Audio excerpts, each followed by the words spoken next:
Not that anyone cares, but I thought I'd listen to some Michio Kaku classic exploration episodes and try out some of these Pinball M tables.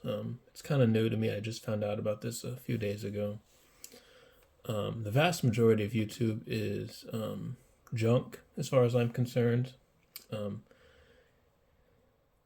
leave it at that. I mean, most of it's entertainment, and what's not entertainment is like borderline entertainment, like most podcasters or video content creators are not really doing much work. They're not really that credible. So I thought I would just play some pinball. That's for me. But just in case anyone wants to know, like maybe what do you do when you're playing pinball to make it less of a waste of your time? Maybe listen to some like reputable radio shows like science radio, like Big Picture Science or Exploration Michio Kaku, Skeptic by Michael Shermer. So I have a couple episodes that I've lined up and extracted from the full episodes. So I'm going to listen to Greg's talk about eugenics. Not eugenics in the classic, like, Nazi sense, where you basically want to make it so disabled or low IQ people don't have kids. This is more eugenics, like, if we can look at the DNA of people, doesn't it make sense to encourage that people are smarter and healthier? Anyway, that's his topic, Greg's talk. And then John Connolly, I actually don't know what this is about. It says plastic surgery future. I don't know if I've listened to that. I'll actually make that the last one because I don't really know what that's about. And then Michael Shermer. Michael Shermer is just super intelligent author and writer, and very, very highly recommend. So actually, I might want to say this in case anyone cares. When I look for books, or when I look for like radio shows or YouTube videos, and I want to ask if they're reputable, if they're really worth my time, if the people are actually smart and know what they're talking about. When it comes to books, it's actually kind of easy. Well, one, if they're on one of my favorite podcasts like Big Picture Science or Exploration, then I trust them. But another one is, like, say you have a book. What I do is I look at the reviews. So this is Risk by Dan Gardner. It's kind of like the psychology of how we perceive risk. A lot of behavioral economics and statistics and rationality in this book. I got like halfway through it and then I got distracted. That was like a year ago. Haven't picked it back up, but I have it here in my bedroom. So what I look for is reviews by authors that I highly respect. So Dan Ariely, I highly respect Dan Ariely. So whatever Dan Ariely recommends must be pretty good. Let's see. Let me check the first couple pages, see if there's any other. Oh, yeah.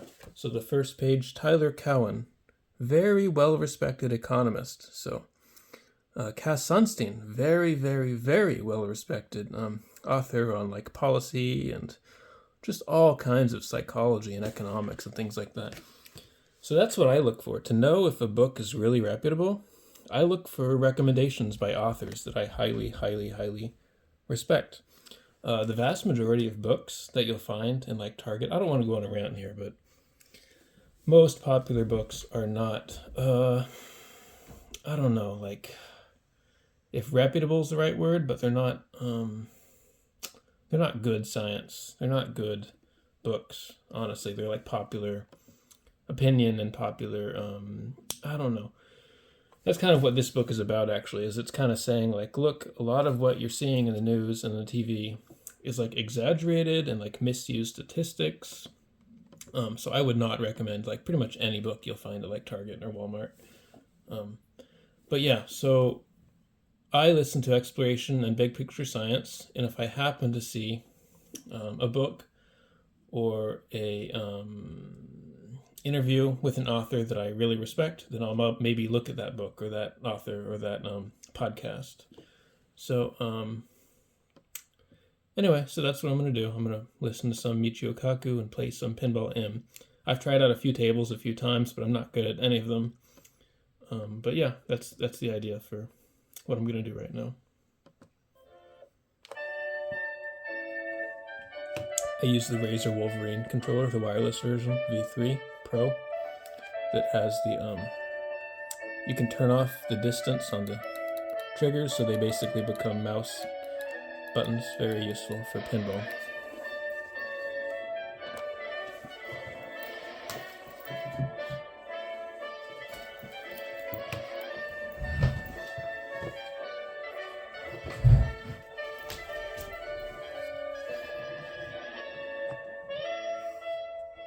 Welcome. Once again, this is Dr. Michio Kaku, Professor of Theoretical Physics at the City College and the Graduate Center of the City University of New York, introducing the second half of exploration. In the first half of exploration, we launched into outer space and took a journey to the moon and answered the question, where did the moon come from? With Dana McKenzie, author of the book, The Big Splat. And then in the So apparently the highest rated table here is System Shock, so number 2 seems to be Texas Chainsaw, and I think number 3 is this one, Cam Bloodbrook. So I'll just jump in. System Shock. Well, with us today is Dr. Gregory Stock of UCLA, who will talk to us about the pros and cons and what the vision is for those people who want to tinker with our genetic heritage. So once again, our special guest is Dr. Gregory Stock of UCLA, and the topic is redesigning humans.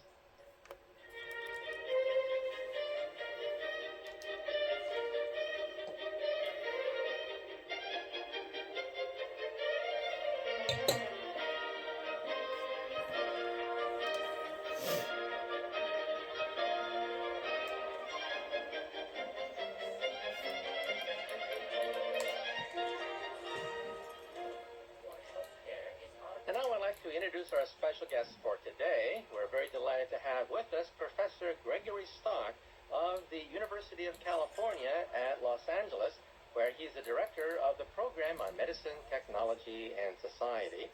And he's the author of a very controversial book called Redesigning Humans. That's right, Redesigning Humans, Choosing Our Genes, Changing Our Future. In other words, we're not talking about something that's going to happen anytime soon. But perhaps 50 years, perhaps 100 years into the future, who knows for sure, we may have the ability to tinker with our genetic heritage. And then the question is that a good thing? Is it a good thing if every parent can begin to choose the characteristics of their children? What about the future of the human race? What about medicine? What about ethics? These are the questions we're going to be exploring with Dr. Gregory Stock of UCLA, author of the book Redesigning Humans.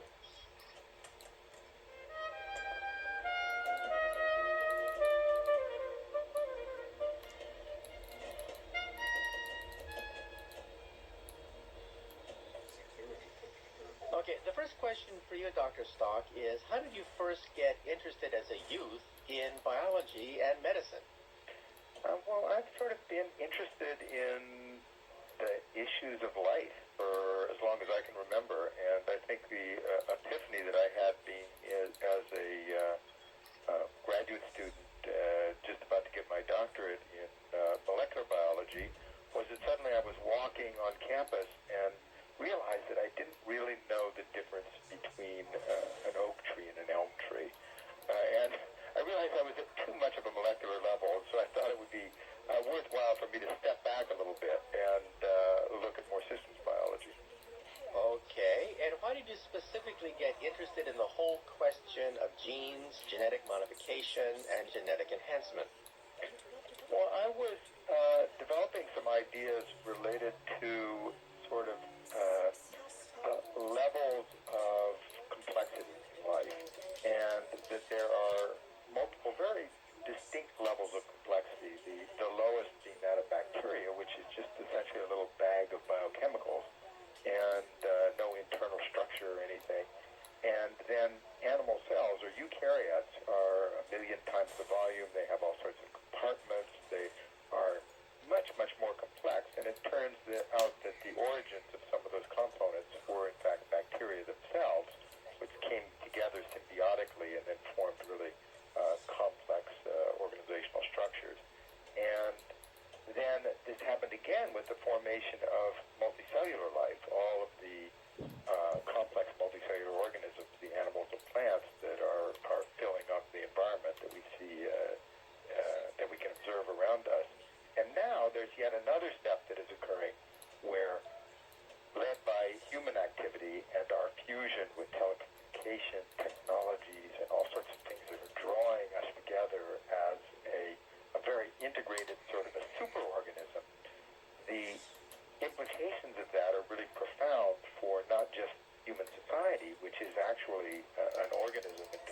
seen very clearly is that if you look into it in detail, and that's the subject of a book I wrote called The Fusion of Humans and Machines into a Global Superorganism. And I was interested in what the biggest implication of that was, and things like space travel and such are some of the products of that collaboration. But the most interesting for us, I think, is the way these technologies will then be turned back upon ourselves and reshape our own biology. And so that's how I really got interested in the sort of genomics, the various ways in which these, extraordinarily precise, powerful technologies were beginning to have the possibility of reshaping human life itself. Okay, and speaking about reshaping human life, some people get a little bit squeamish when they think about that. They remember what happened with the Nazis and eugenics. However, isn't it true that historically, humans have in fact been enhancing other species, like dogs? Haven't we been breeding dogs for thousands of years? And what about plants as well? Yes, it's definite that there is not, this is not something new. It's just that the tools that are being brought to bear upon biology are so much more sophisticated. So I think that canine breeding is an excellent example, and is actually going to serve as sort of a pilot project for our own self-modification, in that here we're using the most kind of primitive tools of selection and breeding, and look at the diversity that exists in the canine realm. I mean, it's truly extraordinary. And so to think that when we're sort of exerting control over our own reproductive possibilities, essentially through in vitro fertilization, through genetic screening, all of these sorts of things, that there won't be significant implications for us as a species, as individuals, as cultures, I think is very much putting one's head in the sand just because of all these previous examples. Well, let's look at the pros and cons. The pro side would be that dogs are very plentiful and successful in North America, while Canis lupus, the gray wolf, is near extinction in many areas.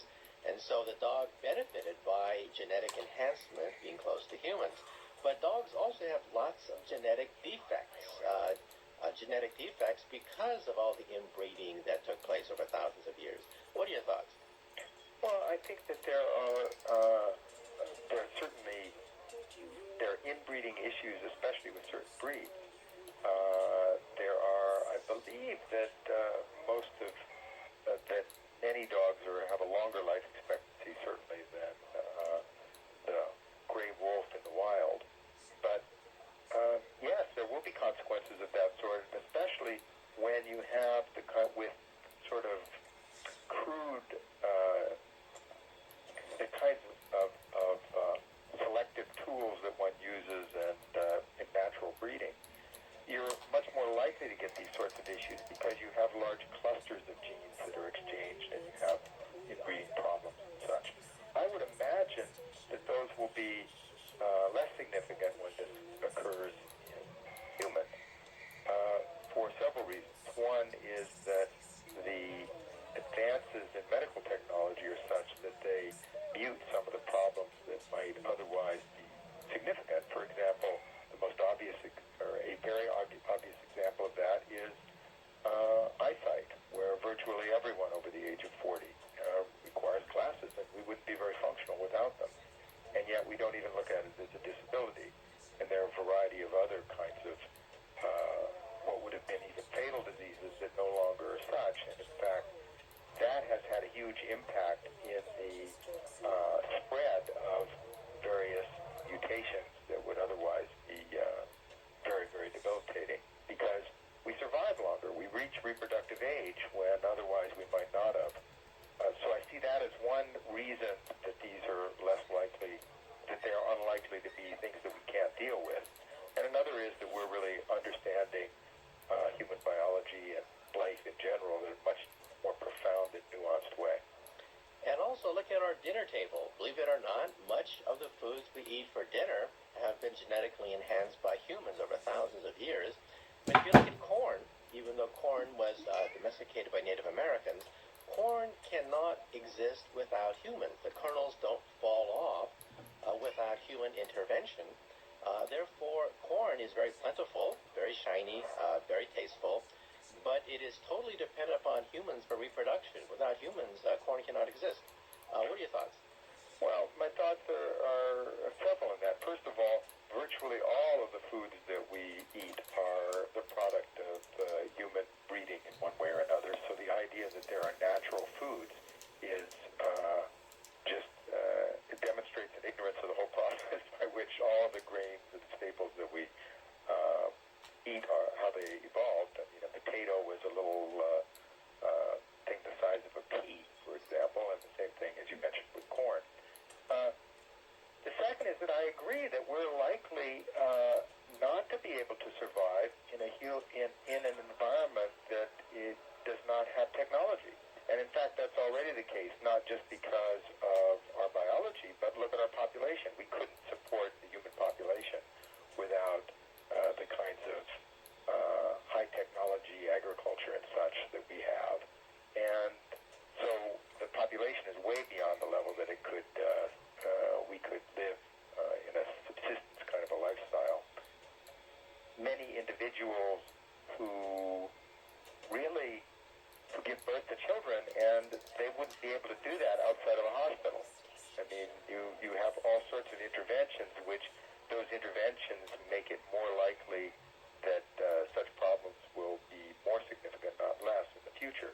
So I think that we are definitely increasingly adapted to a high-technology, human-centered sort of an environment, and the idea that we're going to go back in some way, or would even have the possibility of doing that, I think is, there is no real possibility that could occur. Okay, so we talked about the past, where everything, including our dinner table, dogs, cats, horses, sheep, all of them have been tinkered with and enhanced to some degree by human intervention. Now let's talk about today. We see science fiction movies where life forms can be manipulated at will. But isn't it true that gene therapy, the simplest example of just fixing a broken gene, that's really in its infancy, and that there's really only one disease that can be so-called cured using gene therapy, and that's called Cowboy syndrome, or SCID. So aren't we at the beginning of this technology? Very much at the beginning. I would differ sharply, though, with your assessment that is the simplest of the sort of interventions that one could think of. It's actually probably the most difficult. And the reason for that is that if you're going to try and do genetic interventions, you have to find a mechanism for putting in place a significant segment of DNA and the control mechanisms to determine when that would be turned off, on and off appropriately, and then get them into individual cells in an already existing body. That's a very, very difficult, challenging process, and an unnatural one in many ways, in the sense that the much easier and simpler way to do that would be to select or alter the genes that are in the first cell of the human embryo, and then they would be copied into every cell in the human body, along with structures that would turn them on and off, orchestrate their activity at the appropriate times and places. And that's kind of the way our genetics works naturally, in that we have every cell in the body has the same genes. It's just that different clusters of them are turned on in, say, bone than in skin or in neural tissue. And so these are the kinds of things that are possible and are much, much simpler than genetic interventions, which I think Jim Watson said that if you waited to do germline intervention, which are those that are to embryos and single cells, that if you waited for somatic engineering, the kinds of genetic interventions that are done today, to be successful, you wait until the sun froze over. Okay, well, if you are Jewish, you have to worry about Tay-Sachs. If you are Caucasian, you have to worry about cystic fibrosis. And in fact, in Not Brooklyn, having a lot of there's fun even with a that. group of Orthodox Jews who get screened, and if the embryos, via implantation, if the embryos carry the bad gene, you can reject them. And in that way, they hope to literally eliminate that gene from that population. So what are some other ways in which people today can actually begin to tinker with the genetics of their children? Well, you mentioned it right there with actually creating a number of embryos during the process of in vitro fertilization, where you take an egg and a sperm and fertilize them in a petri dish, allow them to come together in a petri dish, and then you wait until they grow up to, say, the 6 or 8 cell stage. You remove one of the cells, which isn't damaging to the embryo, and then you run a genetic test on that cell, and depending on the results, you decide whether to use or discard that embryo. That's done to avoid cystic fibrosis, to avoid Tay-Sachs. In fact, in the Jewish community, there are people have genetic tests and use that as to avoid marriages that would likely lead to children with such problems. And that's a common thing as well. So the idea of genetic screening is the easiest way that you could exploit the possibilities of these new technologies, because there you're not actually altering or changing, you're just reading out the genetic code, which is something that we can already do, although we'll be able to do it much more easily and rapidly and in more sophisticated fashion, and then making a decision based on that. So there is no risk involved, essentially, or very, very limited risks involved. And that, I think, is going to be the first application that is widespread, and that will happen relatively quickly. Okay, now let's look at maybe a 20-year timeline, and then we'll look into the next 100, 200 years, which of course borders on science fiction. But let's take a look at a 20-year timeline. What kinds of therapies, what kinds of procedures are going to be available within that time frame, a 20-year time frame? So in a 20-year time frame, I think there will be some sort of niche technologies which gain a lot of publicity today but aren't really very interesting, things like human cloning and such, which I think, even if broadly available, would only be used by very small numbers of people. The kinds of genetic engineering technologies which I've discussed at length, where you'd actually go in and alter chromosomes and add clusters of genes and such, those almost certainly will not be used other than possibly in animals, and they're already being used a little bit in animals within that time frame. The kinds of things that will be dramatically more sophisticated and will be widely available within a 20-year time frame will be the genetic screening technology that we just discussed. And there one will be not only screening for genetic diseases, which is already done today for a few genetic diseases. It'll be done much more broadly and in a much more nuanced fashion. But I believe that there will be choices being made based on matters of temperament and personality and predispositions that involve risk for certain, for manic depression or other kinds of disorders that, are only on the borderline viewed as diseases. And so there will be basically parents, prospective parents, will be exerting choices over the genetic makeup of their children based on their individual preferences and wants. Okay, let's talk about that now, because let's look at a 20-plus year horizon, 20, 50-year horizon, let's say, when some of the genes for attractiveness are isolated. There was a blip in the media the other day stating that shoppers spend more time taking care of their attractive children than they I don't know do what it with is their about unattractive Pinball children. FX3 and Pinball M, but Parents, of course, spend thousands of dollars physics on are way violin different lessons than for their children Zen and Pinball SAT too, lessons so to enhance their children to get into not what I'm college, used to to. increase their reproductive success. But wouldn't parents therefore be hardwired not just to give violin lessons, but to actually make the children more attractive? Well, almost certainly to pick certain traits. I think one gets into surprising choices that people would make that some of us would not consider to be enhancement, but would be so in the eyes of the parents. And what I'm referring to is, for example, that deaf parents have already, I've spoken to deaf parents who have said, they're interacted with deaf parents who have said that they would use such technology to ensure that their children, not that their children were hearing, but that they were deaf, so that they could fit better into the environment, that they could, into the deaf culture, that they would be able to interact more with them as parents. So the choices that people make are very interesting. Some people would like to enhance one's interested in aspects of physicality or in appearance. And I think there will be very, very, very diverse choices that are being made. But yes, parents will definitely want to make those choices, and in fact will make those choices. And in fact, if you just found out that the Joneses next door had their kid genetically enhanced, and your kid, who is not enhanced, has to compete against the Joneses kid, won't you therefore make a beeline to the nearest genetic enhancer so that your kid is competitive against your next-door neighbor's kid?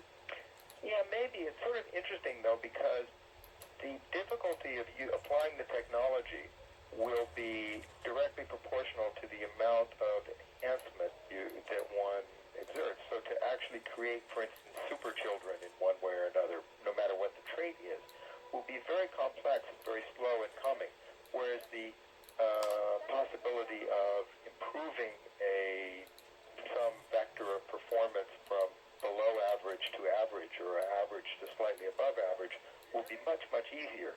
So there'll tend to be a leveling that will occur when these technologies are applied. I think of it as like giving parents the ability to create a virtual projection of some of the aspects that would likely be manifested in future children, and then to make choices among those virtual siblings that would be represented by embryos. So yes, it could create significant enhancements in various dimensions, and do it very, very rapidly if, in fact, for example, what we know about the genetic basis for IQ, which is not insignificant at all, certainly probably over 50% from twin studies of identical twins reared together and reared apart, a whole variety of studies in that realm. If you could identify the many genes that are involved in that and make choices based on them, you would, within a single generation, parents would probably increase the IQ of their kids by perhaps 20 points when if that was what really interested them. So that's a huge step in a very short period of time. And I think that there would be movement in many, many different directions, so that there would sort of be a radiation of human form. Okay, well, let's take these one at a time, because you raise a whole bunch of things. Strength. Just recently, scientists have been studying a gene which makes a mouse muscle-bound. The mouse has tremendous muscles. They call that mouse a mighty mouse in the media. And that gene, or a counterpart of that, has been found in children now, human children. And the question is, what does it mean to be an Olympic sportsman or sportswoman? What does it mean to be a Yankee home run batter if it's all just a question of genetic enhancement?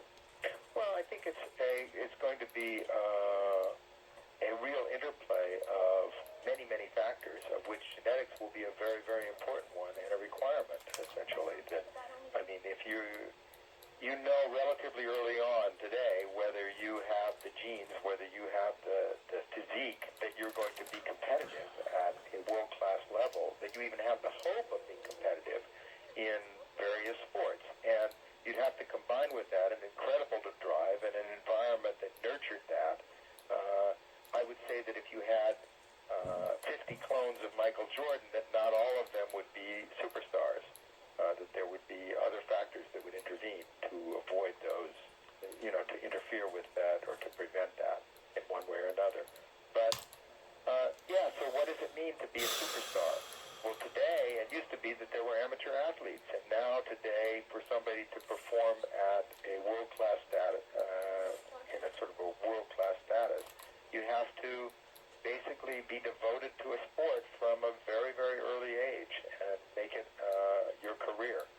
And that certainly wasn't the case. So the sense of what it takes to be a professional at a world-class level will just continue to be refined. And I suspect that you may eventually reach the point where it's like having a race car, where, there's a whole team, including physicians and others, that are the support sort of group for any world-class athlete. Okay, well, we have numerous steroid scandals, and we believe in a meritocracy, that you should work at being a great athlete, not simply take a steroid and hit the ball out of the ballpark. And yet here we're talking about something even greater than steroids, actually literally changing the genetic structure of your muscle and bones, right? So won't that also create a scandal? Well, I think it will create a change in the way people look at these things, because as it is right now, there are the idea that there is going to be sort of a natural Olympics in some way, or that there are sports where people do not use various aids of one sort or another. That's really, as we've seen in baseball, that's really not the case. And the idea that we're going to be able to enforce those things is very unlikely as well, because the monetary rewards are too significant for success. And so it's just a constant battle between those who are trying to enhance in one way or another through genetics, through drugs, through all sorts of things, and those who are trying to discover those. And actually, there are certain incentives for the sports organizations to see increased performance. It'll be interesting to see what will happen to the perceptions of the game if, in fact, performance settles back and isn't as strong as when, new home run records were being set. So I think that as we move ahead, that it's going to become increasingly accepted that we manipulate our bodies in a variety of ways using interventions. What we will not want to see is ways in which these are dangerous interventions.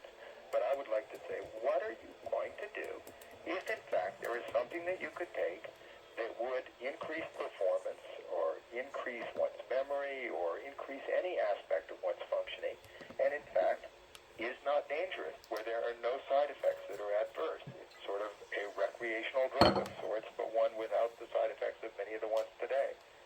Are we ourselves not going to want to take those? I mean, remember, we take things to put ourselves to sleep, to wake ourselves up, to kill pain, we intervene in all sorts of ways with legal pharmaceuticals. So the line between what is a pharmaceutical and what is an illicit drug is going to be an increasingly arbitrary one, and those discussions will seem a little bit surreal as we move forward.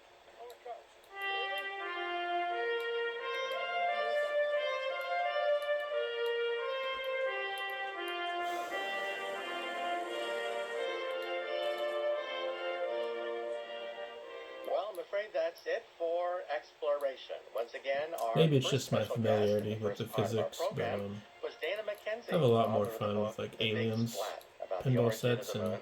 And in Doom the second half of Pinball, exploration, we and brought on Zen Dr. Pinball Gregory 2 for Stock Vita of than I do UCLA talking about any of these Pinball redesigning FX humans. or And if you want a Pinball copy M of today's tables. program, call the Pacifica Program Service at 1-800-735-0230. That's 1-800-735-0230 for a copy of today's program. And be sure to dial into my website. It's www.mkaku.org, mkaku.org. Once again, this is Dr. Michio Kaku, Professor.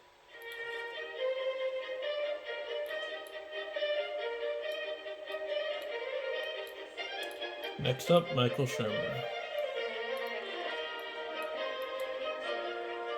Why Darwin Matters.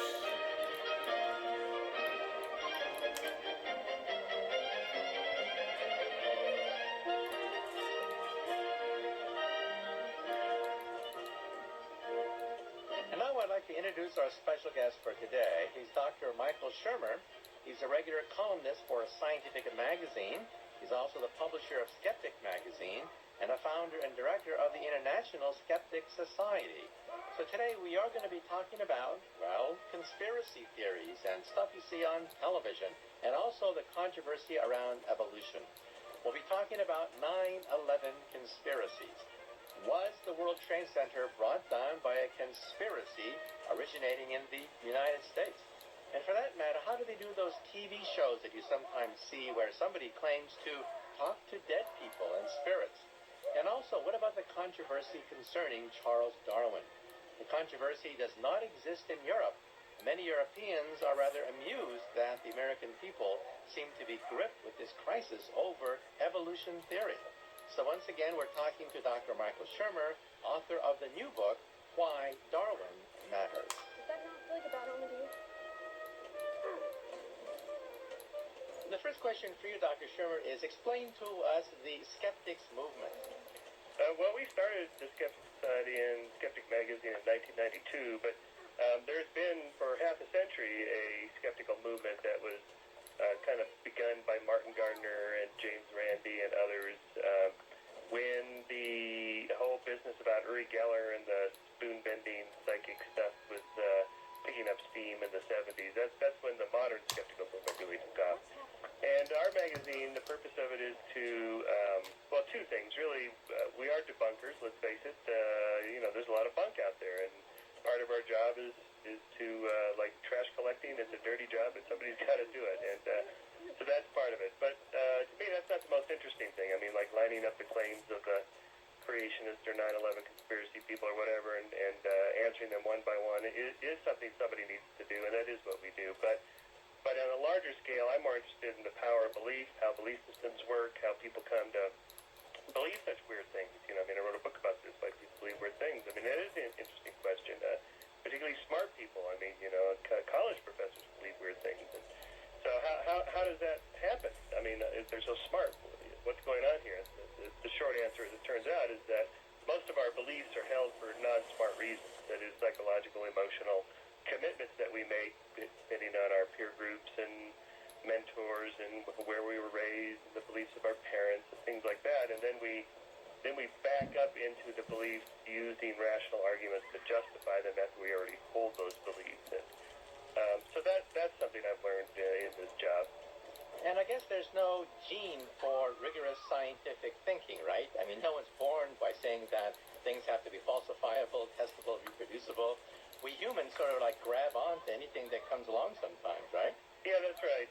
We're not natural-born scientists, although we are natural-born causal seekers. I mean, we're pattern-seeking animals. We look to connect the dots A to B to C, and in the natural environment, often those dots are really connected. They really are causally connected, and we're good enough at it to be able to survive and have evolved. I hate how you can't change your name. It has to be your Steam name. That's annoying. False positives, these so-called type 1 errors, which we assume something is real when it's not. And generally, it doesn't cost you anything. It doesn't take you out of the gene pool, and to assume that there's something there that isn't, like, let's say, if I spin 3 times to the left, it'll bring on the rain or be good for fertility or something like this. That doesn't cost me anything. It's not going to take me out of the gene pool. So we've inherited the capacity for superstition and magical thinking. And then it's only one small step from that to also assuming that other agents have intentionality. That is, agents like other animals, other people, other animals. You don't have time on the plains of the savannas of Africa to calculate whether that cheetah or that lion is interested in you or not. The safest thing to do is just always assume he has intention, and the intentions are bad. And so run like hell. And so if all agents have intention, which is an easy assumption to make, then it's a small step to assuming so does the inanimate world. Planets, rocks, trees, the lightning, clouds, they all have intention too. And something with intention is an agent, a being, a god, if you will. So there you see how we get from animism to polytheism to monotheism. That is, we assume that there's some causal agent in the universe at work, and that today we call God, but other people at other times call it something else. Now, I understand that some brain scientists have looked at something called epileptic lesions, damage to the brain, whereby people see causal things everywhere in the universe if they suffer from epileptic lesions. If it rains, it's because they did something bad the other day. It's a punishment. Almost anything around them has some kind of supernatural causal basis to it. And this can actually be induced artificially, I understand. Yeah, this is the work of several scientists. Ramachandran at UC San Diego does stuff on temporal lobe seizures and how that generates incredibly intense religious experience, including the hearing of voices and whatnot. There's a guy named Michael Persinger at Laurentian University who I went and did this. He puts this helmet on your head and bombards your temporal lobes with electromagnetic patterns, waves and patterns, and he's able to generate very, very mild, out-of-body experiences, and the sense presence in the room. You're in this little isolation room that's completely quiet. So by doing that, he hopes to try to replicate how it is that some people have these remarkable experiences. But I don't think that explains why people believe in God, because the average person who says they believe in God, 92% of Americans say they believe in God. Most of them don't hear voices. They're not talking to angels. They're not sensing aliens or angels coming into their room and nothing like that. They believe because they were raised to believe. They were raised in a Christian culture. Most of their parents are religious, and that's why most people believe. It has to do with psychology and culture more than anything else. And also, you said it doesn't take you out of the gene pool to believe in these things, but doesn't it actually strengthens your chance of survival to complete the dots? I mean, if you think you see a tiger in the forest, you complete the dots, and you say, oh, there's a tiger there, right? Yeah, that's right. But 9 times out of 10, there's no tiger. Yeah. There's no face on Mars. There's no Donald Duck in the clouds in the sky. But the brain says, by God, it looks like Disney characters up in the sky. The brain does that naturally because, in some sense, 1 time out of 10, it actually probably saves your butt, right? That's right. So magical thinking and superstitious thinking is actually just part of a larger, what I call a belief engine. That is, we just form causal connections and beliefs about everything. And sometimes they're true. They're true often enough that it helps us. But the rest of the time that they're not true, the false positives, so what? It doesn't really hurt us. So we've inherited that. It's never going to go away. I have job security as a skeptic. People will always be believing weird things. Okay. And let me ask you a personal question. Why get into this business? Because it's a thankless job. You probably get a lot of angry letters from fans of Bigfoot. You probably get a lot of angry people saying, how dare you question whatever. It's a thankless job. Why do it? Well, I do get some of those letters, but I get far more letters thanking me from scientists in particular who appreciate what we do on the fringes of science there and defending science education. And, it's like they don't have time to do it. Scientists are busy doing their science, so somebody has to do this. And also we're constructing a whole worldview, a scientific worldview, scientism, if you will. And in a sense, it's not an all-encompassing thing, but it does attempt to give some spiritual meaning to people's lives who don't believe in God. That is, I think, if spirituality is a way of being in the world in which you have a sense of awe and wonder about things bigger than you, what does that better than science? I mean, a Hubble Space Telescope photograph of the expanding galaxies and all that, wow, that's just incredibly awe-inspiring. So that's another thing that we do, is to try to be there for people as a resource that, hey, there's other people out here who embrace this scientific worldview. Okay, well, let's get right into some of the things that you've been talking about. I understand that you were quite busy talking about 9/11 conspiracies which are all over the web, but very rarely see the light of close scrutiny because they are on the web. So let's talk about some of these 9/11 conspiracies. Some people claim that there were explosives that brought down the World Trade Center because it seemed to be very systematically planned. The buildings went straight down. Well, what are your thoughts? Yeah, I'll tell you, I encountered this about 2 years ago when a guy came up to me after a public lecture and started telling me about how the World Trade Center was brought down by these squibs, these demolition bombs, and I was just standing there, mouth agape, going, "What are you talking about?" And so he told me all about this book in France, and I thought, oh well, the French, what the hell? They're always hammering the Americans. This thing will never take off. And man, was I wrong. I wrote a column about it because I thought it was in Scientific American. I wrote a column about the 9/11 conspiracy theories. So that's an easy target to just knock them down. And I got hundreds of letters from readers of Scientific American telling me that I was wrong, that in fact there was some conspiracy afoot. And then and since then it's just really picked up steam. There's this professor at BYU, Steve Jones, I think his name is, who was put on suspension for this.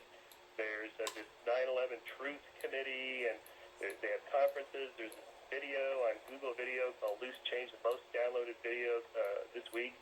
And so here's the deal. They have to spin an incredibly elaborate conspiracy to make this happen. That is, Bush administration orchestrated the bringing down of the towers and the attack on the Pentagon in order to galvanize the American public into going to war against against Iraq and so on, and perhaps Iran and whatnot. Anyway, just to galvanize the people behind the president. And and we can see how well that's worked. But in any case, so just take something like the physics of why the building fell. We actually have a pretty good understanding of this now from the architects who designed it and the people that built it and people that studied these things, that the impact of the plane damaged some of the internal structures. The fuel from the plane only burned for a few minutes, but as we could see, the fires burned for far longer than that. What was burning were the carpets, the drapes, the desks, and lots of paper. And that's what got the temperatures high enough not to melt steel. You don't have to melt it. They make a big deal about steel melts at 2,700 degrees, and jet fuel only burns at 1,500 degrees, so that couldn't have done it.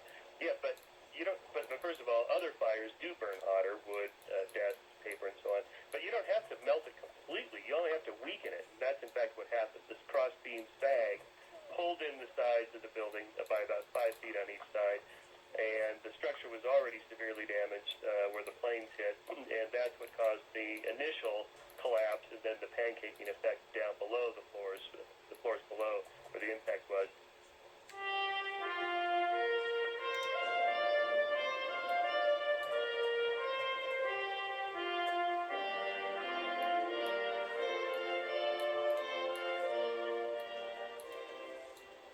Well, I'm afraid that's it for the first part of Exploration. Once again, our special guest today is Dr. Michael Shermer, a columnist for Scientific American magazine, and author of the new book, Why Darwin Matters: The Case Against Intelligent Design. And if you want a copy of today's program, call the Pacifica Program Service at 1-800-735-0230. That's 1-800-735-0230 for a copy of today's program. And be sure to dial into my website. It's www.mkaku.org, mkaku.org. So far, we've logged over 110 million page hits on that website. And also, you may want to pick up my latest book. It's called Parallel Worlds, A Journey Through Creation, Higher Dimensions, and the Future of the Cosmos. It's already won a number of science awards, and it takes you through the world of string theory, creation, higher dimensions.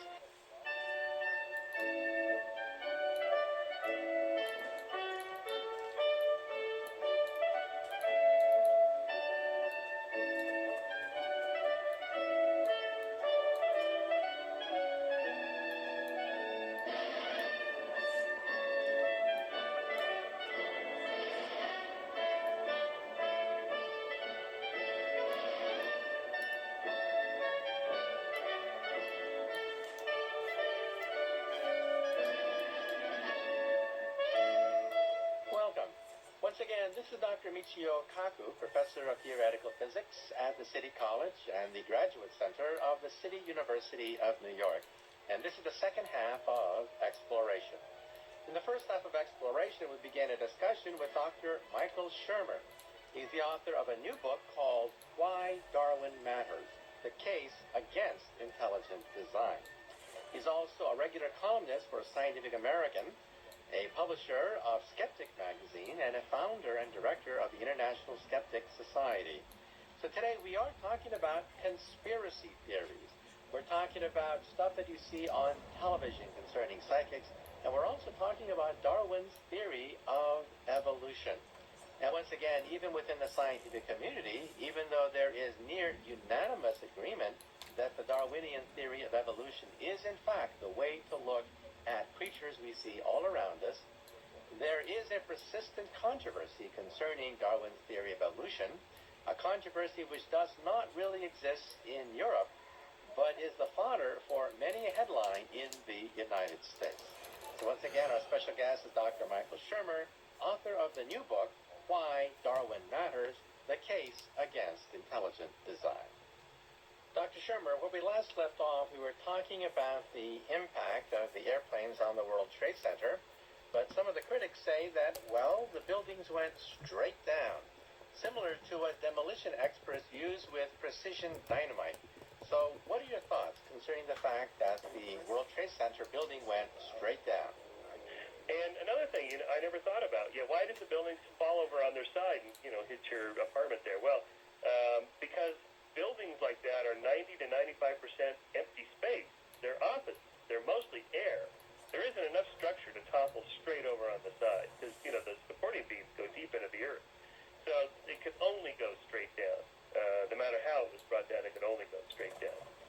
Then the conspiracy weaves even weirder than that. The Pentagon, they said, well, it was a cruise missile that hit the Pentagon.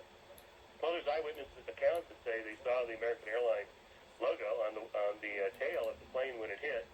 And in any case, what happened to the plane, that flight that disappeared the moment the impact happened on the Pentagon? If it was a cruise missile, where'd the plane go? And where's all those passengers? And, well, they have answers to these, where the plane was flown to Cleveland and the passengers were taken off, and then, well, but their families haven't seen them. Well, they were gassed. And so this goes on and on like this, and we can just stop right there and ask a simple question. How could all those people that would have had to be involved in this conspiracy, hundreds, maybe thousands of people that have to be in on the planning of the bombs, the gassing of the passengers, the bringing down of the planes, and so on, not one of them is going to talk. Not one of them wants to go on Larry King Live and say, have I got the story of the century for you, Larry? Not one of them wants to write a best-selling book.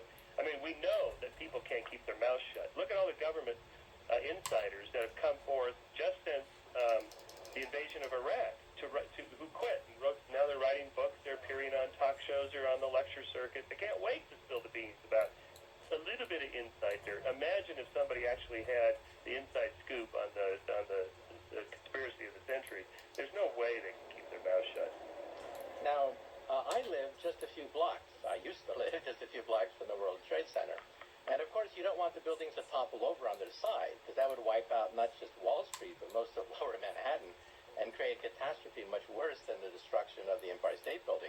So the designers, in some sense, had that in mind. They designed a building that wouldn't topple over, that was designed to withstand an impact of a small jet airplane. But, of course, now we have jumbo jets totally loaded with jet fuel. But what about the arguments of this physics professor, Steve Jones? People say, well, he's a physics professor, so he must know something. What are your thoughts? I don't know what the deal is with that. I mean, it's like, why would an academic have any more inside information on why buildings fall? I mean, why buildings fall is a very specialized field. I mean, there's hardly anybody that knows much about it, the people that do it. And, you know, the people that cleaned up the World Trade Center, by the way, in addition to the firefighters and police and so on, were some demolition squads. You would think if there were squibs, there were little bombs, that they would have spotted these things and brought them to the light. Like, hey, look what we found. It's incredible. One of the problems with these conspiracy theories is that they're based entirely on anomalies. And as you know, in science, we have this problem, the problem of the residue problem. There's always a residue of unsolved mysteries that no theory explains every single piece of data. There's always going to be a few weird things you can't quite explain yet. And we're working on those and so on. Or maybe some other theory will explain all the current data plus some of the anomalies. What conspiracy theorists do is they take just the handful of anomalies, ignore the vast body of evidence that's supported by the predominant theory, and just spin a whole tale around that. Like the UFO people do this as well. And so why not take Osama bin Laden and Al-Qaeda at their word? They said they did it. They were glad that he did it. They boasted they did it. They would do it again in a heartbeat. They're trying to do it again. So, I mean, right there, that's pretty obvious what's going on. And in any case, the idea that the Bush administration, I mean, even people that can't stand Bush think this idea is idiotic. At its core is the idea that the people that don't like Bush, that Bush is the most incompetent boob to ever be in the White House. And at the same time, he's managed to pull off the most incredible conspiracy of all time. He is so competent. Well, you can't have it both ways. Okay. Let's move on to some other topics, because your organization, of course, handles everything.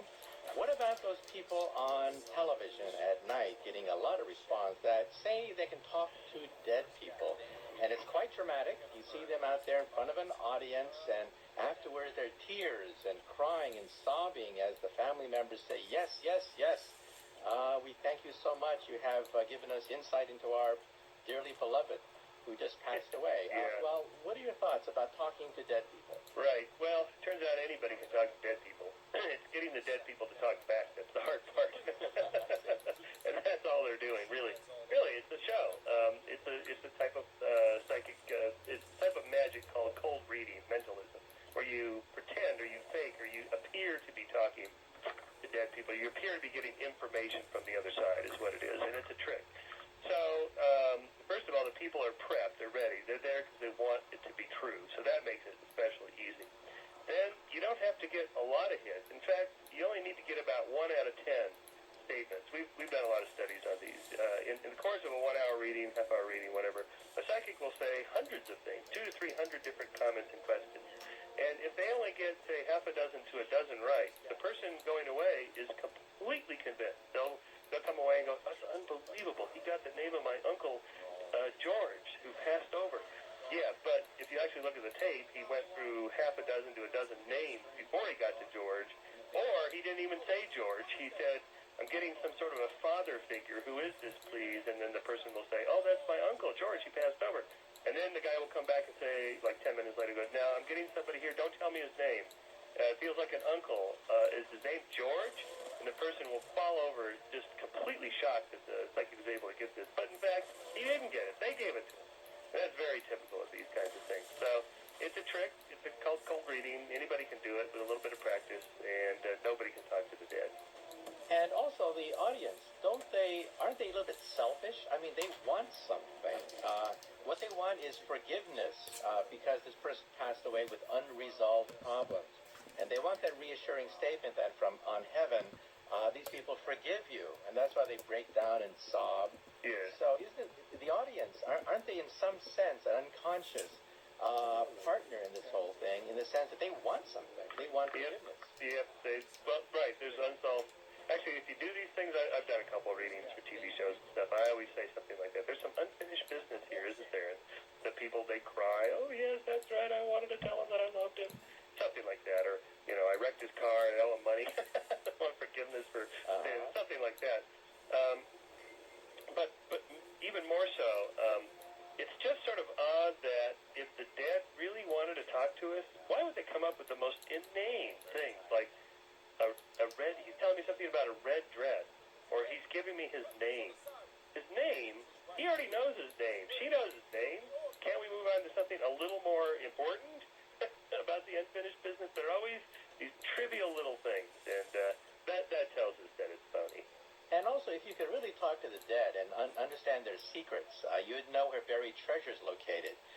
You'd know where all sorts of riches and wealth can be found. I always ask these guys, talk to Jimmy Hoffa and ask him where his body is.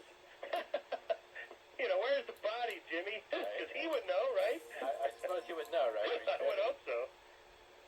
Okay, well, moving on. Your organization, of course, talks about a lot of things, so let's quickly just do a few things, like Bigfoot or Bermuda Triangle. Quickly, what does your organization say about those people who think there really is something to Bigfoot? Or well, in this case, it's not impossible. There might be, a bipedal hominid roaming the hinterlands of the northwestern United States. Who knows? But in biology, in order to name a new species, you have to have a type specimen, a holotype, a specimen that can be photographed, dissected, passed around, put in a museum, studied by other scientists. That's how you name a new species. You can't just do it based on blurry photographs and grainy videos and anecdotes about weird things that go bump in the night. That doesn't constitute naming a new species, discovering a new species. So what I say to them is, show me the body. And until then, it's reasonable to be skeptical. And also the famous videotape of Bigfoot walking away from the camera. Yeah. There's a man who claims that he is that man in the monkey suit. Guy in the suit, yeah. And he claims how he did it. He goes into quite a bit of detail. He knew the people who first surfaced with the tape. He was good friends with them. And he says that the three of them went into the forest, and he was basically afraid that some hunter would kill him because he was wandering around in a monkey suit. And that's why they, of course, didn't have that much footage of him, because he didn't want to be shot at. Yep, that's right. Well, sometimes people claim hoaxes, they don't actually do them. But I think it's possible in that case he actually did. It certainly does look like a guy in an ape suit, clearly. But, there's no smoking gun. No one's turned up the actual ape suit yet, so we'll see. And what about the Bermuda Triangle? Well, there you have an effect where all these wrecks allegedly happens to be the area where there's probably the most shipping traffic in the world and the worst storms and hurricanes in the world. So just by that alone, you're going to get a lot of unusual seafaring accidents and things like that. If you control for the baseline of how many accidents you would expect for that amount of traffic and that kind of weather, it turns out nothing unusual happens. Okay, and what about alien abduction? Some people claim that it is nothing but sleep paralysis involved, but explain. That's the best theory we have going now. That is, we do know that a certain percentage of the population, maybe 1 out of 50 or so, has sleep paralysis. That is, you wake up in the middle of the night in which you're so relaxed, you feel paralyzed, like you can't move. You're not actually awake. You're sort of in a dreamlike state, but you feel like you're awake. But your body is prone and seemingly paralyzed. You can't move. And then you have a sense presence in the room and a feeling of something like comes into the room and sits on your body, sits on your chest. Middle Ages, they called the night crusher. And the crusher that comes in the night. It's a nightmare is what it was, a nightmare. And then they called them incubi and succubi. These were, demons. Satan sent them in. And 100 years ago, it was ghosts and the poltergeist that came into the room. And today, it's aliens. And so the culture tells you what you're supposed to interpret that odd brain anomaly as. So it's a mental phenomenon. It's a brain anomaly. And then the culture tells you what you're supposed to call it or interpret it or how the narrative is supposed to be constructed. Since we live in the age of science fiction and Star Trek and E.T. and so on, that's our angel. Now, I understand. I once interviewed a sleep expert. He said that when we dream, we are paralyzed. We're paralyzed when we dream. Otherwise, we sleepwalk and that's all right. sorts of mischief. Yeah. However, there are these people, 1 in 50 or so, who, when they wake up, they're in this dream state where they are paralyzed, but they're conscious, semi-conscious. Yeah. And then they have these, nightmare recollections under hypnosis, which brings us out. That's right. And there is a small percentage also who don't have that, but they have recovered memories of being abducted. And we know now that recovered memories are completely unreliable. They're brought forth by therapists who already believe in aliens and ask them leading questions. And then in the hypnotic sessions, they construct false memories in their own minds of things that actually never happened. And we now know that that's really easy to do. And isn't that how people say that if you get hypnotized, you can go back to the days of Julius Caesar, and why people claim that they are actually Mark Antony or Cleopatra reincarnated? Because the therapist evokes images of ancient Egypt and the movie Cleopatra. That's right. Why is it that no one, with reincarnation, no one ever comes back and says, well, I was a shoe shiner. Or mass murderer. Mass murderer. I was a grave digger. I was a nobody. I didn't do anything. You're always Cleopatra. Yeah, it's always something kind of sexy and cool. Right. Okay, let's now move on to the subject of your book tour. You must be on a very grueling book tour right now. Doing the West Coast, the next month the East Coast, basically just giving lectures, doing media interviews on why Darwin matters, which is a really important subject these days in America. Okay, now, if you go to Europe, many Europeans are amazed that Americans are still fixated over this, the monkey trial of many decades ago. It's a settled question in Europe. In fact, Darwin is on the money in England. Yes, I know. However, here it's quite a volatile issue. Why here and not in Europe? Well, in part because we have separation of church and state, and that drives churches to be much more aggressive in their pursuit of their religion. And the kind of religion practiced here tends to be more fundamentalist, more literalist in its interpretation. Now, mind you, this is they're still a minority, but they're a vocal minority. They're a vocal minority that have money and therefore some political clout. So they're a lot more vocal than they actually are powerful, but nevertheless, they're there. And so the 4 strategies they've developed since the Scopes trial. The first strategy was banning the teaching of evolution, and that would result in the Scopes trial. The second strategy in the 60s, after Sputnik and the reintroduction of science and Darwin into public school classrooms, brought forth demands for equal time for Darwin and Genesis, and they lost all those battles on First Amendment grounds. Third strategy, 70s and 80s, was to demand equal time for evolution science and creation science. They just put a hyphen and stuck a word on the end as if that makes it science. And they lost those battles, including all the way to the U.S. Supreme Court in 1987, where the 9 justices voted 7-2 to uphold the Louisiana ban on equal time laws, and that killed creationism once and for all, or so I thought.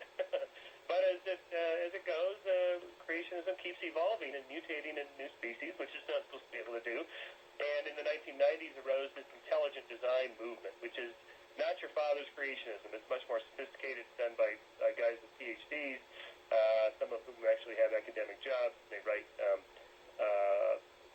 books that are much more sophisticated than the old creationist books, and they have an agenda called the Wedge in which they want to church and state, and it begins with the secular materialistic worldview, which they believe is embodied in science in general and Darwin in particular. So that's where they got this idea: is we have to topple Darwin and the theory of evolution to begin our long program of reintroducing Christianity into American way of life. That is their goal. So whenever somebody pretends to be doing science, that's our bailiwick. That's what the skeptics do. We jump in there and say, okay, let's see your evidence. And so my book, I actually have a whole long chapter in which I have all of their arguments, the top 10 arguments they present and the counters to them. And then I go on from there, exploring their agenda, their motives, and so on. Okay, well, let's talk about some of those. Some of the creationists claim that humans coexisted with the dinosaurs. The dinosaurs were wiped out by the flood, that the world is only 6,000 years old. But, well, what are your thoughts, and what are some of their best arguments? Now, on that, the modern intelligent design creationists, they don't believe any of that you just said. Those are young Earth creationists. They have purposely distanced themselves from them so that they can make more make more ground in public schools.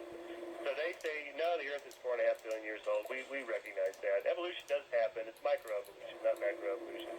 And the flood was a mythic story. It didn't literally happen. So by doing that, they've been able to curry a lot of favor amongst more thoughtful, intellectual people who do read the Bible more allegorically and metaphorically than literally. So their best arguments have to do with biology, and particularly the structure of DNA, the structure of the eye, the blood clotting mechanism, the bacterial flagellum, the little tail that's like on a sperm cell, a little tail like that propels cells, and any kind of complex molecular biological structure or function that they don't think Darwin or Darwinian theory can explain. That's where they think the intelligent designer stepped into our space and time and tweaked the system to get that going. That's their core belief. And what is their best shot? If you were to try to tear down Darwin using that point of view, what is their best shot?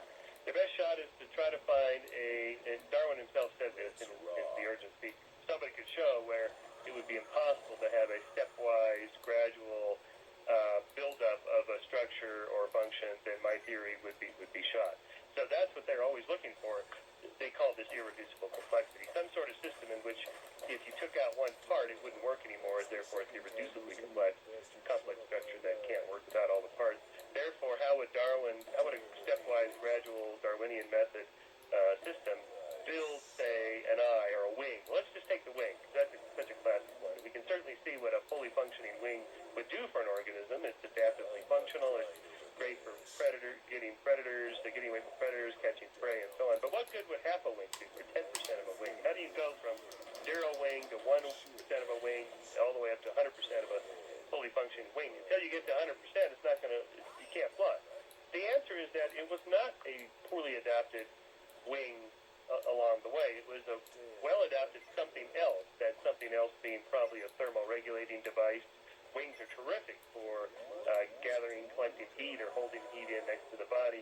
Wings are also terrific for, like a penguin, to use as submarine devices, that is, for controlling motions through the water. Wings are also good for, as it turns out, animals that are running along the ground, particularly if they're going uphill, can go faster if they push with their wings along the ground or just push the air back. They don't actually have to achieve flight at all. They get a terrific advantage for running speed. And we know about already gliding squirrels, for example. You don't have to have fully functioning flapping wings. You can use ersatz wings for gliding. And all of those are stepwise ways that you can get from no wing to fully functioning flying wing, because they were used for something else and then later co-opted for the current use that we see. And what about the eye? The eye, well, it's not true that the eye is, the human eye, say, is irreducibly complex. If you took out any one part, it wouldn't work at all. That's not true. Lots of people have various vision disorders in which they can only see partially, but they can see partially, and believe me, they'd rather see partially than not at all. It does give them some advantage. So it's not true. And in any case, if you look at just the current animal kingdom, you will find a whole sequence of eyes, from the simplest you can imagine, a single eye spot on a very simple organism in which its only job is to turn on or off if there's any kind of light at all, to a handful of eye spots, to a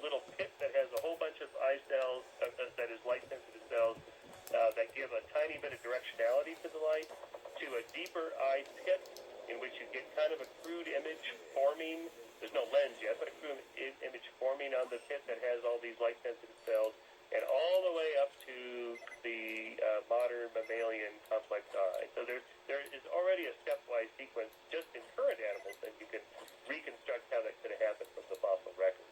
And also from DNA, it used to be said in textbooks that the eye developed independently, evolutionarily speaking, many times in the past. But looking at the DNA, that's apparently not true.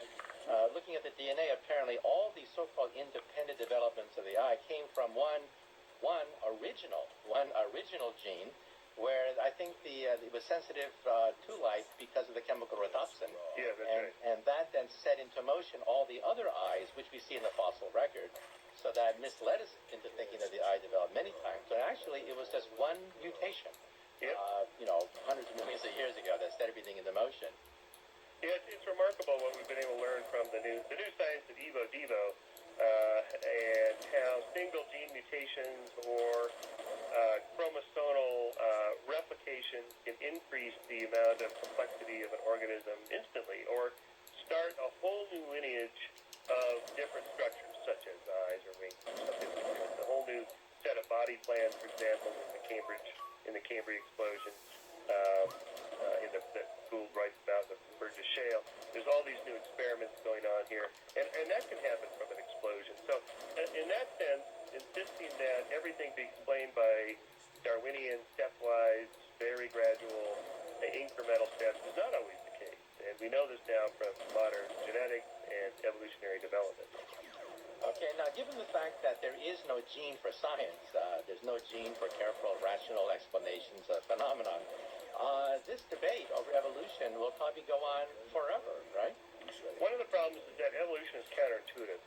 We evolved in what Richard Dawkins calls middle land. That is, we're a middle-sized creature evolving in the plains of Africa with other middle-sized creatures like lions and tigers and gazelles and trees and so anything that's like at the quantum level, atomic level, the galactic cosmological level, these things we have no experience in our evolutionary history. Our senses aren't built designed to perceive them.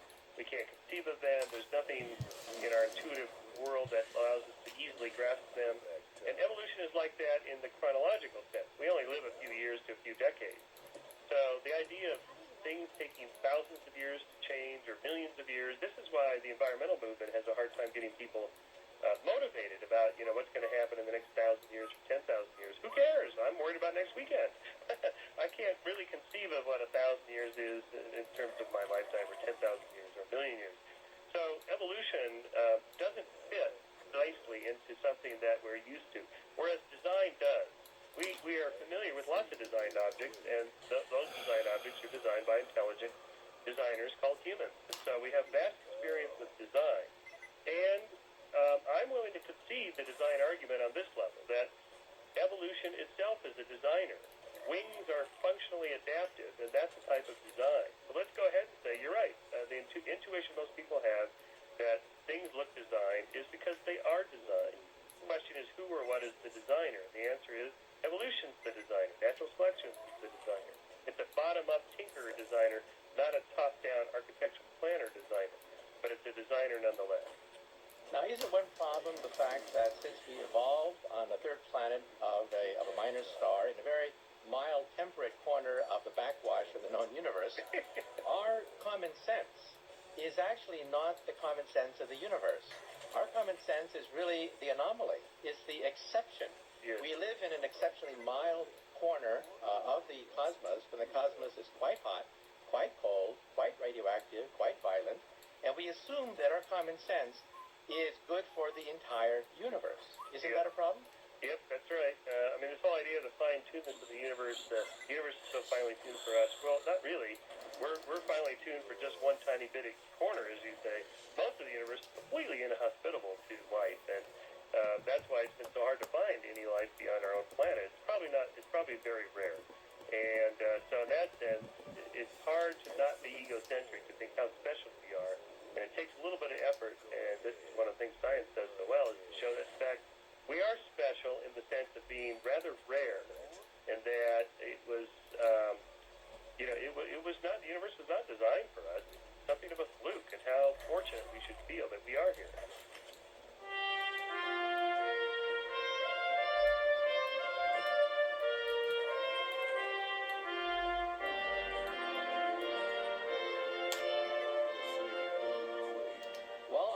that's it for exploration.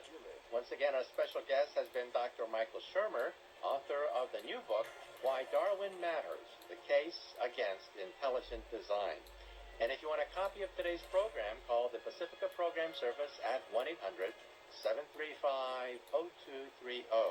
That's 1-800-735-0230 for a copy of today's program. Well, this is Dr. Michio Kaku, Professor of Theoretical Physics at the City College and the Graduate Center of the City University of New York, inviting you to join us every week for a discussion of science and its impact on society. Good day.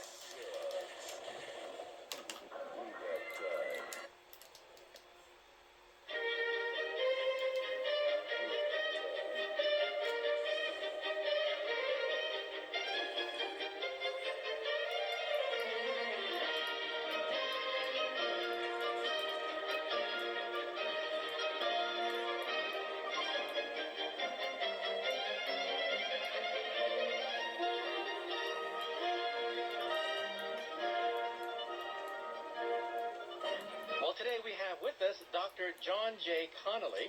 He's the author of a book called America's Cosmetic Doctors and Dentists, and it is perhaps the most authoritative book on the market, talking about the real implications of plastic surgery. I mean, after all, we are talking about cutting up the body. We're talking about anesthesia, the possibility of bleeding, complications.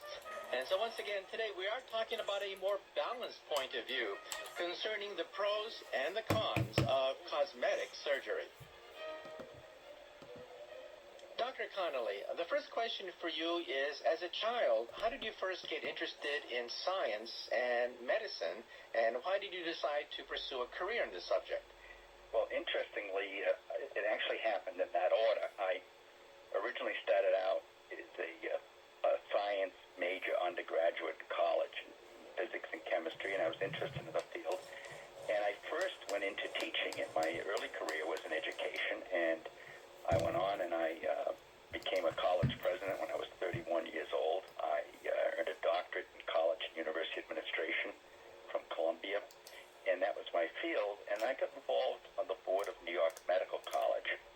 And in 1981, I became president of New York Medical College.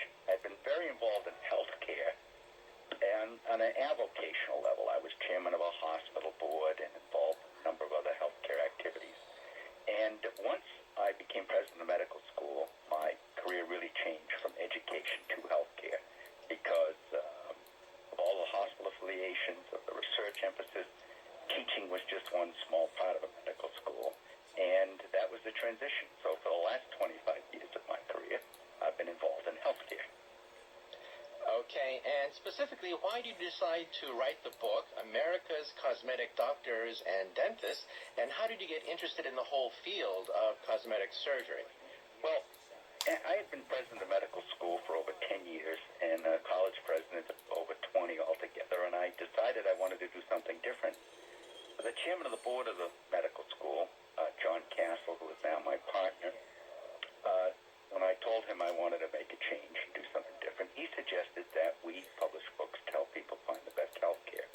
Because when you're involved at a medical school or a hospital, so many people ask you for advice on finding the right doctors or the right hospital.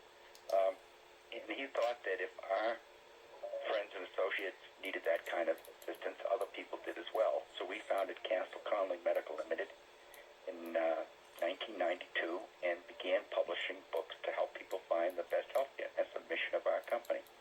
And our first book was Top Doctors New York, and we did America's Top Doctors. But then because of all of the problems occurring in the cosmetic field, where people getting treated by untrained, I don't even want to say professionals, some of them professionals, but others not, but all kinds of disasters occurring, everything from, disfiguration to death, we felt there was really a need for a book to help people identify qualified cosmetic physicians and dentists instead of going to people who are not qualified. So that's why we published that book. And I must recommend America's Cosmetic Doctors and Dentists for anyone who wants to get a balanced look at the entire field. Well, let's talk about the resurgence of interest in this whole area. We are inundated with TV specials, TV programs like The Swan, Dr. 90210, Extreme Makeover. We see people being transformed literally right before our eyes, and it seems so quick and easy. It sounds like taking 2 aspirin pills, and all of a sudden you become beautiful and correct any kind of physical defect. Well, first of all, let's talk about the interest. How many procedures are performed per year? And do you see an explosion taking place given the fact that baby boomers are pushing 50? Yes, there's no question that the growth has been tremendous. There are about 12 million procedures a year, both surgical and non-surgical cosmetic procedures performed just in the U.S. And, of course, that includes the surgery things like facelifts and nose jobs and breast enhancements, and the non-surgical things like Botox and chemical peels and hair transplants and all of that. And it's growing very rapidly. It's growing not only among women, but among men, and it's growing at both ends of the age spectrum as well. Younger people as well as older people undertaking some kind of cosmetic procedure. And what percent of that huge number are satisfied, and what percent of that large number are not so satisfied with the results of cosmetic surgery? Well, we surveyed the physicians in our book, America's Cosmetic Doctors and Dentists, and there were over 6,000 who are listed in the book. And we asked them what percentage of the patients they see are coming back to them because they're not happy. And the range was around somewhere between 12 to 15%. Now, if it's 12 to 15% going back to another doctor to say, can you correct this? I have to guess that, you'd have to add at least another 5 or 10% to that for people who are not happy with the outcome but aren't bothering to go seek another doctor. So our estimates based on that survey is somewhere between 15 and 25% are unhappy with the outcome of their procedures. Mm-hmm. And sometimes we forget that procedures like liposuction, which people mention at cocktail parties, is real surgery. And that there were 2 very well-publicized deaths in New York City that took place, I think, at Manhattan Eye and Ear Clinic, a very well-respected hospital. But 2 women died under very mysterious circumstances. What are your thoughts about that incident? Well, Professor, I think the first point you made is really a critical one, and that is that many of these are real surgical procedures. I mean, this is not just going in and having, a blemish on your skin removed. Liposuction, for example, that you mentioned specifically, is a very serious procedure. And the death rate for liposuction, by the way, is much higher than it is for other major surgical procedures. And the reason is because there are a lot of untrained people doing it. In terms of the deaths that you mentioned at Manhattan Eye and Ear, they were very unfortunate because, as you said, it is a well-known and well-respected hospital. It's been a major place for cosmetic surgery over the years, and both deaths were related to anesthesia. And it's still not completely understood why, except it's clear that both women had related health problems. And it was questionable about the supervision and the administration of the anesthesia as well. They were anesthesia deaths, however, and not anything to do with the surgery itself. In fact, they never got to the surgery.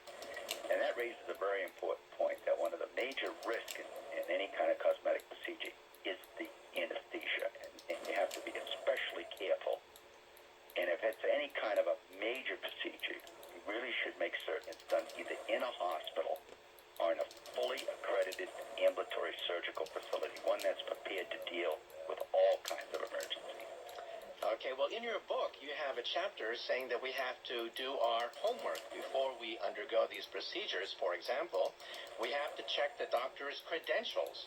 And we also have to psychologically be prepared to have a realistic expectations that we're not going to instantly turn into Cinderella as a consequence of this. Could you elaborate some of the psychological and also some of the homework preparation that people have to do? Yes, and let's start with the psychological. We see these TV shows, the Extreme Makeover, the Swan, and these huge dramatic improvements in people. And I think, actually, I have to say, even though those shows are a little hokey, I have to say the changes are spectacular for a lot of the people that they have on those shows. And I think it can really change their lives. But most of us are not looking for that kind of dramatic makeover. We're looking for a little improvement here, a little improvement there, get our chin tightened up, or bags from under our eyes, or something else, or liposuction to get something off the love handles around our waist.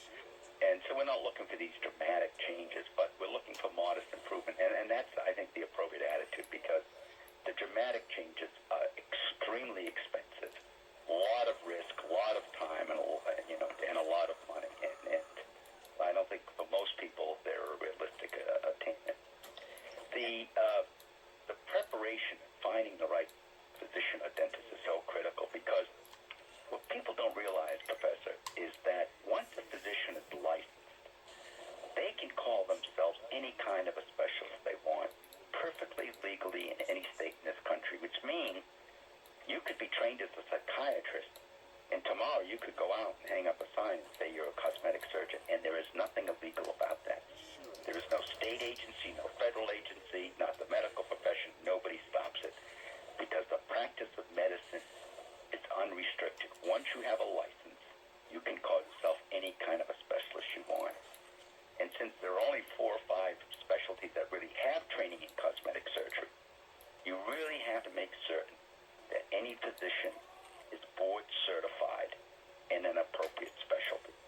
And those appropriate specialties include plastic surgeons who can be trained to do plastic surgery or cosmetic surgery over the whole body, otolaryngologists, and they can be trained, but only some of them are trained appropriately, to do surgery of the face, or maxillofacial surgeons, which is actually a dental specialty.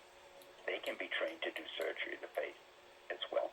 Dermatologists, who do obviously cosmetic treatments of the skin, and some of them are trained to do surgery.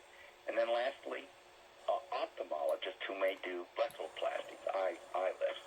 But other than that, physicians, no other specialty, have any training in cosmetic surgery unless they've gone out and been trained somewhere. And you really have to be able to look into that to be sure they know what they're doing. And I understand that in Manhattan, a lot of dentists are saying that they're not making much income, so they supplement it by creating a spa. A spa where you can get a facial, you can get Botox, you can get all sorts of things, and have your teeth cleaned at the same time. That's happening, and I even ran into a woman at a function I was talking to about our book, and she told me that at her hairdresser, somebody was walking around with a tray full of syringes and needles, offering to give Botox injections at the hairdressers. So, many people are looking at this much too lightly, and, they think, oh, well, a little Botox won't hurt. Well, the fact is, even though Botox generally works very well, someone can't administer it properly, and it can create certain problems. The good thing is it'll go away after a few months, but it can be a problem. Okay, well, let's now get right into some of the procedures that you mention in your book, America's Cosmetic Doctors and Dentists, leading off with Botox, but let's talk about complications as well. Let's talk about the procedure, its benefits, and of course, a majority of people do seem to be satisfied with these procedures, but complications such as bleeding or infection or disfigurement or even death. So let's start off with Botox. What is it, and what are some of the perils? Well, I think Botox is botulism. Botulism itself is poisonous, but when Botox, which is a trademark name, is used as a drug for injections, it's obviously modified, and it's very safe. The worst thing that can happen, unfortunately or fortunately, is that sometimes it can be somebody can be given too much Botox, and the result will be that they will have a frozen look on their face, so they won't be able to move certain facial muscles. The good thing about it is that it wears off after a while, so it won't be permanent. And over 2 million to over 2.5 million people every year are getting Botox injections, and it's growing at the rate of 25% a year. And are there complications? For example, if you have one at a cocktail party, how clean is that needle? Well, that's another issue. Clearly, there was somebody out in the Bronx, in New York, who they weren't even physicians, they weren't trained, and they were administering something that wasn't even Botox. But I think if you go to a qualified physician, a dermatologist, for example, a plastic surgeon, you get Botox administered, the risks are very low, and the worst outcome, as I said, is not going to be infection. If you go to somebody who's untrained in some walk-in clinic somewhere, well, for any procedure, whether it's Botox or anything else, you're taking a great risk.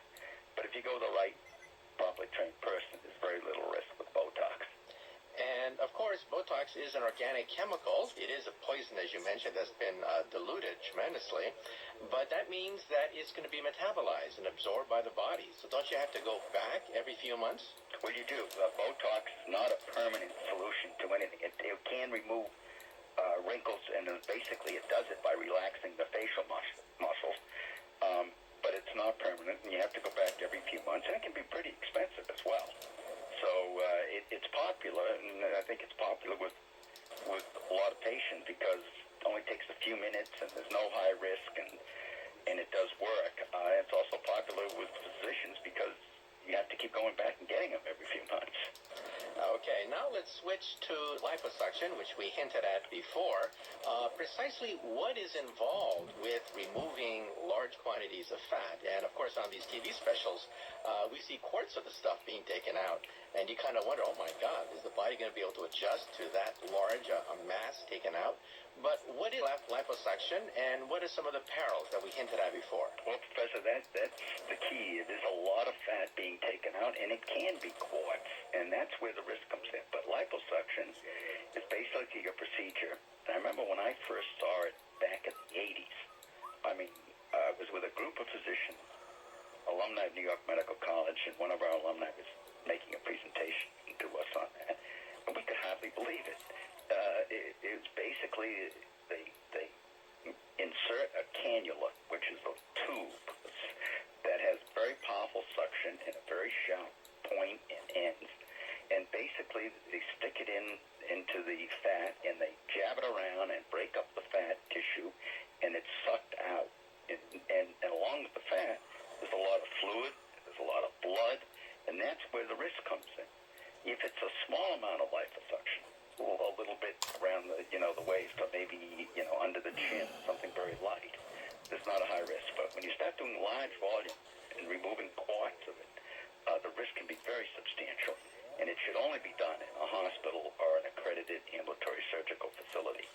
And the major risks are that in any surgery, with the loss of blood and fluid, that there can be chemical imbalances in the body, throws people into shock, and that's kind of a problem with liposuction. Plus, a lot of it demands, complete total anesthesia where you're put under, and that has its risk as well. So liposuction, even though it is the number one surgical procedure with almost 500,000 people a year undergoing liposuction, there's a lot of risk associated with it, and you have to really make sure not only do you have a board-certified physician doing it, a plastic surgeon preferably, or if it's around the face, maybe a cosmetic dermatologist, someone who's been trained, surgical dermatologist, but you really have to make sure that even if it's a plastic surgeon, that they've had training in liposuction, because it is a high-risk procedure. And a few years ago in New York, there was a well-publicized case of a poor Latin woman who went to a doctor who was really not a doctor at all. She took out a lot of fat from her stomach and put it into her rear. So instead of using collagen to build up areas, the doctor was basically rearranging the fat, and the woman died. In fact, this person killed, I think, several women as a consequence. And that can happen. Again, if you're going to have liposuction, you really have to check out the physician and the facility as well. And that kind of thing is not uncommon, by the way. Interesting with liposuction, it can be very positive because liposuction actually takes out the fat cells, which means if you start to put on weight, you tend not to put it on the same place, simply because there aren't fat cells there to hold the fat. You've actually taken out those fat cells. So you may put on weight, may put it on in other places. Okay, and also, what happens if you have complications like diabetes or pre-existing conditions? Doesn't that mean that you should probably stay away from these more drastic procedures? It really depends on your health. I think the major issue is not just diabetes, but if you have heart disease, this is where the risk comes in for so many people with anesthesia.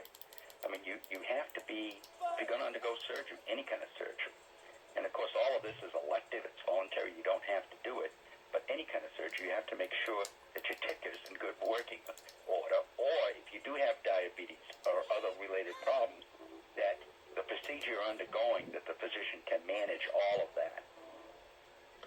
Okay, now let's move to facelifts, which of course involve many different kinds of procedures, but Joan Rivers was interviewed on TV the other day, and she said that, well, everyone should have a facelift every 2 years. And so people are talking about it as if it's just like, taking aspirin, and what's the big deal, right? What about facelifts? Are there complications, or what about the possibility of disfigurement? Because after all, these doctors are not artists when they rearrange somebody's face. Well, actually, Joan looks pretty good. I saw her the other day in Grand Central. She was doing Grand Central Station. She was doing some interviews. Unfortunately, I think her belly button might be up around her neck at this point because she's had so much work done. And so much pulling on the face, right? That your face gets stretched. And I don't know about every 2 years, but clearly if someone has a facelift, and facelifts tend to be low risk, except for the anesthesia, I've not heard of anybody bleeding to death because of a facelift or going into shock because of so much blood and fluid loss. The anesthesia would be the major risk there. And many people actually have less than a facelift. The facelift, about 150,000 people in this country every year have a full facelift, but there are almost 300,000 that have eyelid surgery and have, take bags out around the eyes, and another 175,000 that have rhinoplasties, nose jobs. It's about 150,000 that do the full facelift. And they've developed a number of techniques these days that are more modern. Some of them are just kind of minor surgical. It's inserting very small threads or pins in that kind of lift the face and achieve the same goal. And the good thing about facelifts is you don't need one every 2 years. If you have a facelift, you will, if it makes you look 10 years younger, you look 10 years younger as you grow older. You'll just look younger as you grow older. And I think if you have a facelift every 2 years, you'll end up looking like Michael Jackson or somebody. And of course, none of us want that.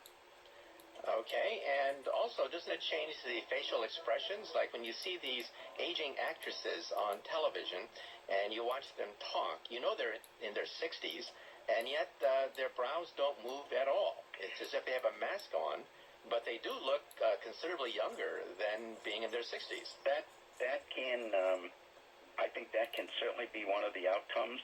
That can also be an outcome of simply an eye job, a blepharoplasty, because we don't realize that the eyes are really the mirror of our face and our soul and all, and they're so expressive, and many people have these eye jobs and they lose all expression around the eyes and the forehead, and they do look like that. On the other hand, these days, the really good surgeons, you don't get that mask-like appearance that you got 20 years ago or 25 years ago. They're much more subtle. They don't reach for so much. They do a better job. And although you can, in many cases, detect it, and many others you can't if it's done really well. Okay, let's also talk about breast augmentation, specifically whether or not silicone or saline solutions are better. What about the long-term hazards of these things? And what about the operation itself? Well, there are over 330,000 women a year who have their breast augmented. And, we don't, in this country, we use the saline solution. Silicone is actually coming back in Europe as an implant. And there was all that flap years ago about the safety of it. And long term, no one has really demonstrated that silicone does cause a problem. And apparently many surgeons believe, and many patients believe, that it's a better material for an implant than the saline solutions that we use today. The major risks there, again, are anesthesia. although certainly a breast lift doesn't have major bleeding and blood loss. It has some. And the real concern with women who have it done is the scarring. And make sure that, that the scars are very subtle and very well hidden in folds of skin and elsewhere so that they're not visible.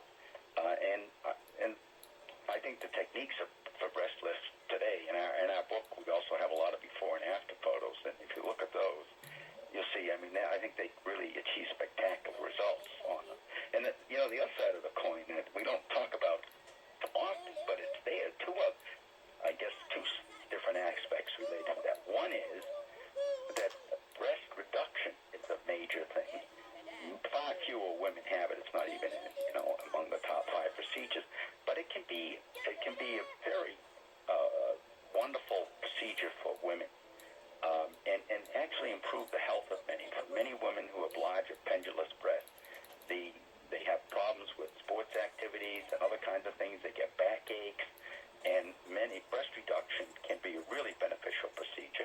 And then also for men, many men have a larger feminine type breasts almost, and they have those reduced through gynecomastia, which is a procedure for men reducing their breasts, and that's becoming more popular.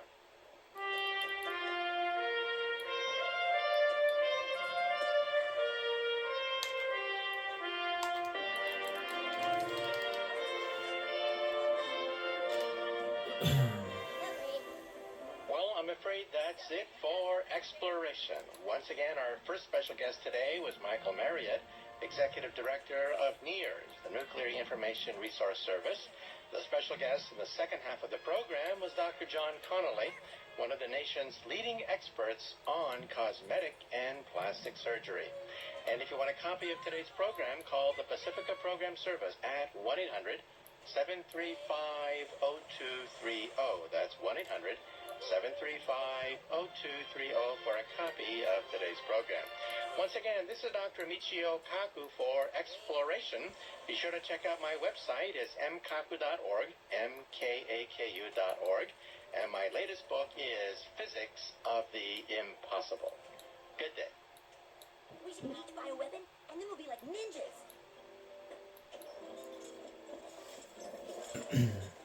That was it, so I'll just finish this game. I have a lot more fun with this table than the others. I don't know if it's the physics or just easier, or maybe I'm just more used to it. Although for some reason it seems like it's slowed down a bit. Maybe I installed too many tables. It didn't have this problem before. I don't know.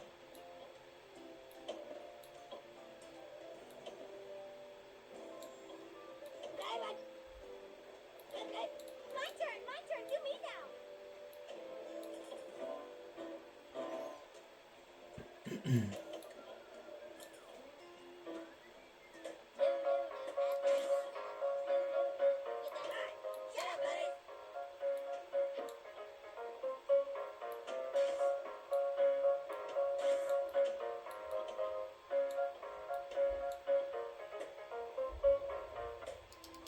Hamburgers.